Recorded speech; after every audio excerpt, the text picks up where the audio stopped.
everybody! This is Splash of Gas with Dave Weichert, a NASCAR podcast. Just like that, ladies and gentlemen, we can see the light of the 2025 NASCAR season. We are officially in race week.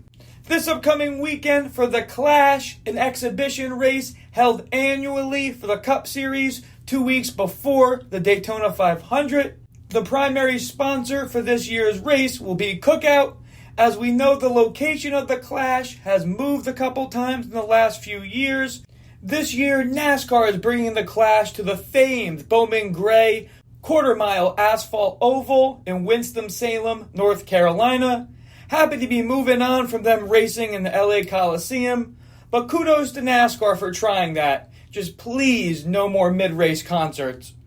As we talk, we are even closer to the racing festivities for the Daytona 500 getting underway, with single-car qualifying happening on Wednesday the 12th, and the dual races to set the field the next day on Thursday. We have our Cup Series preseason preview, plus our way too early predictions for the Championship 4. Still plenty of racing action to break down. ARCA Series West and Cars Tour West would have their first races of the season this past Saturday. Full-time ARCA West driver Eric Johnson Jr. will join the podcast to go over the race. That and so much more on this episode of Splash of Gas. As always, we are sponsored by Magical Travel with Dave, a.k.a. Disney Dave Weichert, my father. He will be able to help you with all your Disney and Universal vacation needs. He can be reached at DisneyDaveW@Verizon.net. Please make sure you follow all the Splash of Gas social medias for midweek updates. Instagram and Facebook are now both Splash of Gas with Dave Weichert, and now available on Twitch as Splash of Gas _Dave Weichert. Please check that out for some live Splash of Gas. Now for trivia time. This episode's question is, from 2000 to 2011, there was only one driver during that time to have multiple Daytona 500 victories. Name that driver. Answer coming at the end. I will give you a hint. This driver has connections with Martin Truex Jr. Think the beginning of Marty T's career. Hope that helps. Start the show with our first segment, the late model layover. We'll also be talking about ARCA cars on this one too. The stock cars of the ARCA Menards West Series and the late models of the Cars Tour West would have their first races of the season last Saturday at Kevin Harvick's owned half-mile Kern Raceway in his hometown of Bakersfield, California. Harvick himself would be racing in the super late model event on the Cars Tour. A rare January start for the ARCA Menards Series West, and just the 6th time the series has had a January race. Biggest name in this one was a Cup driver from last year, Daniel Hemrick, making the start in the 19 entry for McAnally Hilgerman Racing. Hemrick would be on the pole for the 150-lap event. Daniel, soon after the drop of the green flag, would fall through the field, taking him out for the contention to win. One yellow would fly throughout the race, and side-by-side racing on the final lap between Trevor Huddleston and Kyle Keller. Huddleston will get the best of Keller and take the first win of the ARCA West season. Claps for both drivers as they raced each other clean on the final laps of the race. The final results of the West Coast Stock Car Motorsports Hall of Fame 150 at Kevin Harvick's Kern Raceway for the ARCA West Series are winner Trevor Huddleston, Kyle Keller, Tanner Reif, Robbie Kennelly, 5th Eric Johnson Jr., Gavin Ray, last driver on the lead lap, Adrian Ferrer, Cody Dennison, Daniel Hemrick, David Smith in 10th, Blake Lothan, and rounding out the 12-car field, Spencer Davis. Was lucky enough to have Eric Johnson Jr., who finished 5th, call into the show. Spoke to Eric Saturday night after the race. Greatly appreciate his time. The driver from La Center, Washington, cut his teeth driving late models throughout the Pacific Northwest before making his ARCA Menards Series West debut in 2023. Eric will go full-time in 2024, where he was ARCA West Series Rookie of the Year. In 2025, Eric is full-time again, this time with a new team, driving the number 5 for Jerry Pitts Racing. Here's what Eric had to say. Dave Weicker here with the Splash of Gas podcast. I'm interviewing here Eric Johnson Jr., finished 5th in the ARCA Menards Series West race. How did today go, would you say, Eric? Overall, it's hard to feel very negative, coming into the year, new team, all new personnel, just a whole new group, and trying to come in and build something from the ground up is not an easy task by any means, especially coming off just my first year in the series a lot of new changes, but overall pretty pleased. Obviously quick in practice the first session and then just focused on long run speed, but top 5 to start the year. Not a bad way to kick things off. Heck yeah, and just like you said, a lot of changes. You're Rookie of the Year last year. You're with a new team in the Jerry Pitts Racing, driving the 5. You just said a lot of things clicking. How would you say that went with the new team? This was your first race with them.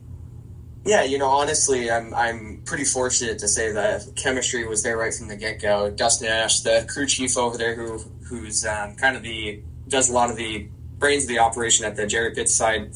He works his butt off on these things, and not only does he work on them, he drives them. And so when I get out of the car to be able to, talk to somebody who's recently driven these cars and really understands them from not only underneath the car but inside of them, it goes a long way. And he's put a lot of effort in with me off the track, just between notes and test sessions and watching film. All the things that you could ask for. We've worked really hard to build that from the get-go. So them and, all the other guys they're helping us out, they're just working their hearts out. I mean, all they care about is winning races, and that's why they're here, is because they love it. So I just can't thank all of them enough. Awesome. Definitely something you can lean on for sure. Have a little bit of off time before the next race in Phoenix. How do you think you can use this top 5 finish as a springboard and prepare for the rest of the season?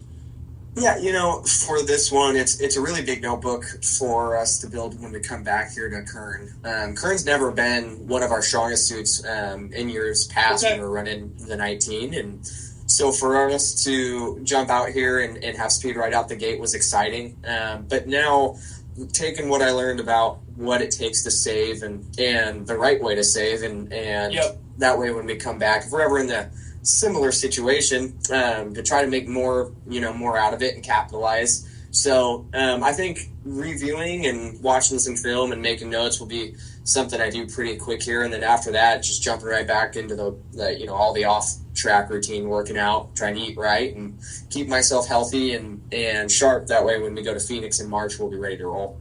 Gotcha. Yeah, but before this race, I didn't realize that there was going to be no pit stop. So just like you said, really had to save those tires. Didn't have another pair or set that you could change out mid-race. So definitely something I feel like you can lean on for sure, just like you said. Yeah, no, that was a new thing for me. Never in my experience with ARCA have we ever had such a long race go straight through, especially on just a track that you're going that fast. And in years past, we've kind of known that 75 laps in, we were going to get fresh rubber. So it was a little more of 2 sprint races before. Yeah. And this one almost felt similar to some of the endurance stuff we've done, like on the road course racing and things, which is pretty crazy. But, we got going and you could just feel everybody out there kind of trying to find what pace was going to be the right pace. And it was very interesting to see. I mean, you saw the 19 drop way back, almost go a lap down. Was not saw expecting the 50 that, go. by any means. Yeah, it was just it was quite drastic through the field to watch, and me and a couple other guys were kind of on the same page there at the end, but you just gotta kind of build that notebook, and now everyone I think's got an idea of what works best. So when we come back, we'll have a better idea. Heck yeah, awesome! Really appreciate your time and hopping on. Thanks again, and good luck for the rest of the season. All right? I appreciate it. You have a good one. Yep, you too. Great to hear what Eric had to say post-race. Now for the Cars Tour recap. The super late model event for the Cars Tour West would follow. Big names in this race would be Dawson Sutton, Derek Thorne, and of course, Kevin Harvick. Dawson Sutton would be on the pole for the 125-lap event. Harvick would quickly move out to the front and take the lead. Sutton would be following Harvick in second as the race went green for a while. A restart would occur with 34 laps to go. Sutton would retake the lead on the restart from Harvick and not look back. Dawson Sutton would go on to take the win in dominating fashion. Kevin Harvick would finish second, followed by Derek Thorne. On the radar in the late model scene, ASA All-Stars Super Late Model Tour will start off their season at New Smyrna Speedway February 11th. Now for our NASCAR Cup Series preview 2025. Here are the full-time drivers this year. Number 1, Trackhouse Racing, Ross Chastain. Number 2, Team Penske, Austin Cindric. Number 3, Richard Childress Racing, Austin Dillon. Number 4, Front Row Motorsports, Noah Gragson. Number 5, Hendrick Motorsports, Kyle Larson. Number 6, Roush Fenway Keselowski Racing, Brad Keselowski. 7, Spire Motorsports, Justin Haley. Number 8, Richard Childress Racing, Kyle Busch. Number 9, Hendrick Motorsports, Chase Elliott. Number 10, Colleague Racing, Ty Dillon. Number 11, Joe Gibbs Racing, Denny Hamlin. Number 12, Team Penske, Ryan Blaney. Number 16, Colleague Racing, AJ Allmendinger. Number 17, RFK Racing, Chris Buescher. Number 19, Joe Gibbs Racing, Chase Briscoe. Number 20, Joe Gibbs Racing, Christopher Bell. Number 21, Wood Brothers Racing, Josh Berry. Number 22, Team Penske, Joey Logano. Number 23, 2311 Racing, Bubba Wallace. Number 24, Hendrick Motorsports, William Byron. Number 34, Front Row Motorsports, Todd Gilliland. Number 35, 2311 Racing, Riley Herbst. Number 38, Front Row Motorsports, Zane Smith. Number 41, Haas Factory Team, Cole Custer. Number 42, Legacy Motor Club, John Hunter Nemechek. Number 43, Legacy Motor Club, Eric Jones. Number 45, 2311 Racing, Tyler Reddick. Number 47, Hayek Motorsports, Ricky Stenhouse Jr. Number 48, Hendrick Motorsports, Alex Bowman. Number 41, Rick Ware Racing, Cody Ware. Number 54, Joe Gibbs Racing, Ty Gibbs. Number 60, RFK Racing, Ryan Preece. Number 71, Spire Motorsports, Michael McDowell. Number 88, Trackhouse Racing, Shane Van Gisbergen. Last but not least, number 99, Trackhouse Racing, Daniel Suarez. Now for the drivers to be on the lookout for in 2025. Before we start this, each of these full-time drivers are ones to look out for and could talk about them all. Just don't have that much time, unfortunately. Here's who you should look out for this year in the Cup Series. Ross Chastain, the watermelon man with a hard-nosed style of racing, is always someone to look out for. Missing the playoffs last year, Ross will look to rebound and get the one back in victory lane. Austin Cindric, the first Team Penske car we will talk about, won victory last year. Can Austin make a step up and be a championship contender? With Stuart Haas closing, Noah Gragson moves to Front Row Motorsports and pairs with crew chief Drew Blickensturfer. Noah was a championship contender just a few years ago in the Xfinity level. Can he find that in the Cup Series? Kyle Larson, we know all of his accolades he has. Still, can't believe he missed out on the Final Four last year. How far can Larson go this year? Brad Keselowski broke his long winless streak and his first win with RFK last year. Can Brad be a Championship 4 contender? Justin Haley, we were just talking about him 2 episodes ago. Can't wait to see what he can do with future Hall of Fame crew chief Rodney Childress. Last year, Kyle Busch's 18-year streak of winning at least one Cup Series race would come to an end. He just had so much bad luck. Kyle's hoping for that to change. Chase Elliott, the 2020 Cup Series champ, will look to be more consistent moving in 2025. Will this be the year Denny Hamlin can finally win a championship? Denny recently seems to rack up wins in the regular season, but when the playoffs come around, he gets cold. Will this be the case for Denny this year? Ryan Blaney, 2023 Cup champ, finished second overall in points. He will continue to be a championship contender. Chris Buescher missed the playoffs last year. After a multiple win year in 2023, expect Chris to win in the regular season. Christopher Bell would miss the championship 4 after a penalty in Martinsville on the finish. Just don't see how we can have another championship 4 without any Joe Gibbs cars. Will it be Christopher Bell? Last year's champ, Joey Logano, say what you want to say, he still won. Don't see why he wouldn't be fighting to repeat. Bubba Wallace will have a new crew chief after Buddy Baker leaves the team. Can Bubba be more consistent with a new crew chief in Charles Denick? William Byron was the only Team Hendrick driver to make the Championship 4 last year, along with his Daytona 500 win. Last year was the first time 2311 Racing made the Championship 4, and that driver was Tyler Reddick. He will contend for wins in another Championship 4 spot in 25. Typically, it takes somewhere around 100 races for drivers to get their first win at the Cup Series level, as there is just so much to learn at the highest level of competition. Ty Gibbs is well over 80 races into his Cup career. I think he is still on that track. Put the number 54 in victory lane this year. Michael McDowell had the most pole wins last year, but no victories. Does moving to Spire Motorsports help him get into victory lane? Number 77 Spire Motorsports driver Carson Hocevar from Michigan will be in his second full-time Cup Series season. Shane Van Gisbergen is going full-time Cup Series racing with Trackhouse. He's won at the Cup Series level previously. Expect him to have road course wins. Now, for our way too early predictions for the Cup Series Final 4. Hendrick Motorsports, Chevy, Kyle Larson. Just don't see how he misses the Championship 4 2 years in a row. Joe Gibbs Racing, number 20, Christopher Bell. Number 9, Hendrick Motorsports, Chevy, Chase Elliott. Rounding out the way too early predictions for the Final 4, Team Penske, number 12, Ryan Blaney. Moving right along to discussions with Dave, our topic for this episode, Old Clash versus the New Clash. From 1979 to 2020, the Clash was ran on the high banks of Daytona. And yes, 2021 was on the road course at Daytona. I give props to NASCAR to trying the LA Coliseum for 3 years for the Clash. And I think it's great that the Clash is going back to Bowman Gray, where so many NASCAR legends got their start. And this is not a knock at Bowman Gray at all. The definition of a clash is a battle.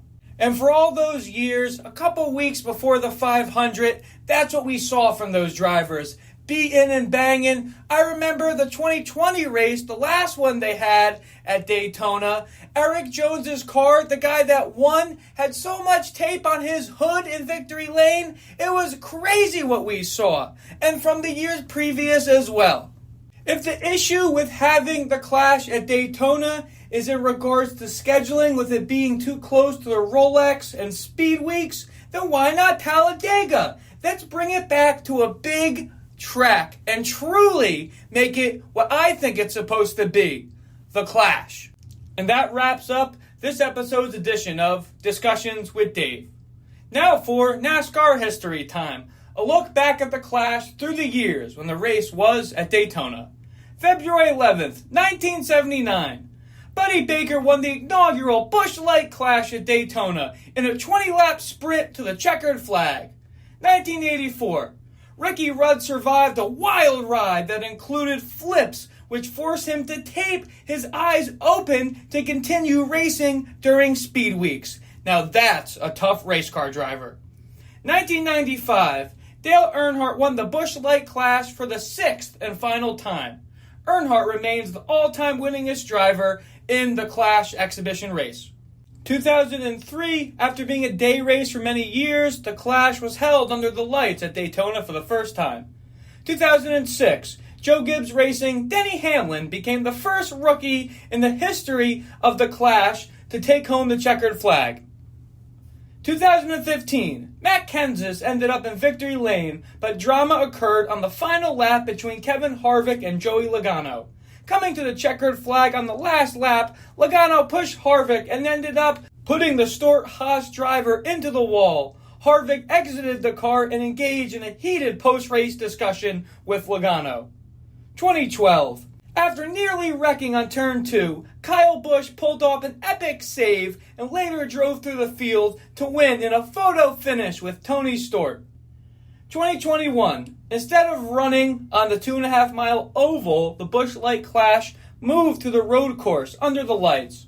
In dramatic fashion, Chase Elliott and Ryan Blaney collided on the final chicane on the last lap. This allowed Kyle Busch to steal the win that year. Even though it was 3 years of the clash at the LA Coliseum, here are those highlights. 2022 would be the first time in the Clash's history that it would be held at a different venue, and this time NASCAR would bring the Cup cars to the LA Coliseum. Team Penske, Joey Logano's, held for 35 laps, holding off Kyle Busch to win on the quarter-mile track in the LA Coliseum, which was the debut of the next-gen car. 2023. After a winless campaign in 2022, Martin Truex Jr. kicked off the new season with a win in the LA exhibition race. This was an early sign of things to come for the Joe Gibbs Racing driver, who ended up clinching the NASCAR Cup Series regular season championship that year. And that was this episode's edition of NASCAR History. Now for the Clash entries. NASCAR's top talent will look to put on a show at NASCAR's longest-running track, the famed historic quarter-mile track of Bowman Gray. Many of the drivers have cut their teeth bumping and banging along Bowman Gray. All of the full-time drivers that we previously discussed this episode will be in the race, plus the 15, driven by Tim Brown, number 50, driven by Burt Myers, and the 66, driven by Garrett Smithley. 39 drivers in total will be eyeing for Sunday night's main event, which will only have 23 cars. Drivers will have to put their best in the heat races and qualifying to have a chance at the 200-lap main event. Denny Hamlin won the Clash last year on a similar track setup. Martin Truex Jr. won the year before, and Logano in the first year on the quarter-mile track in LA. Will be interesting early in the season to see who can bring the best short track packages to the track. Now for the first Fast Davy bets for 2025.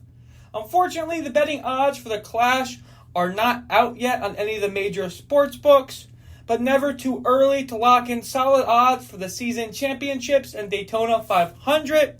Fast Davy bets. Right now, you can get plus 3,000 odds on William Sawalich to win the Xfinity Championship. He just won the ARCA Series Championship. Not a bad early season one. Ross Chastain is plus 2,000 to win the Daytona 500. Another solid one. More to come on odds for the 500 on the upcoming episodes. Now for predictions for the Cookout Clash. Expect Joey Logano again to have a fast car and should be towards the front. Same for Chase Briscoe. Expect the driver leaving Stewart-Haas Racing, replacing Martin Truex Jr. to be up front as well. If the Gibbs or Penske cars are missing something, expect the 6 of Brad Keselowski to go for the checkers in his Roush Fenway Keselowski machine. I know it's not a point race, but my prediction, it's going to be Ty Gibbs. I think he will get his first win in a Cup Series car at Bowman Gray in his Joe Gibbs Racing 54. Now for trivia answer time.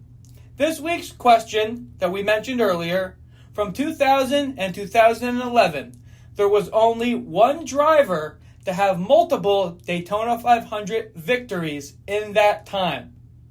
Name that driver. The hint, which we mentioned earlier, this driver has connections with Martin Truex Jr. Think the beginning of Truex's Cup career. I hope that helps. The answer is, with wins in 2001 and 2003 Daytona 500s, Michael Waltrip. As always, we are sponsored by Magical Travel with Dave, a.k.a. Disney Dave Weichert, my father. He will be able to help you with all your Disney and Universal vacation needs. He can be reached at DisneyDaveW@Verizon.net. Please make sure you follow all the Splash of Gas social medias for midweek updates. Instagram and now Facebook are both Splash of Gas with Dave Weichert. now available on Twitch as Splash of Gas _ Dave Weichert. Please check that out for some live Splash of Gas. Hope everyone has a chance over the weekend to watch some of the action in NASCAR's first race of the season, the exhibition race, the Clash. Till next time, everybody, Splash of Gas out.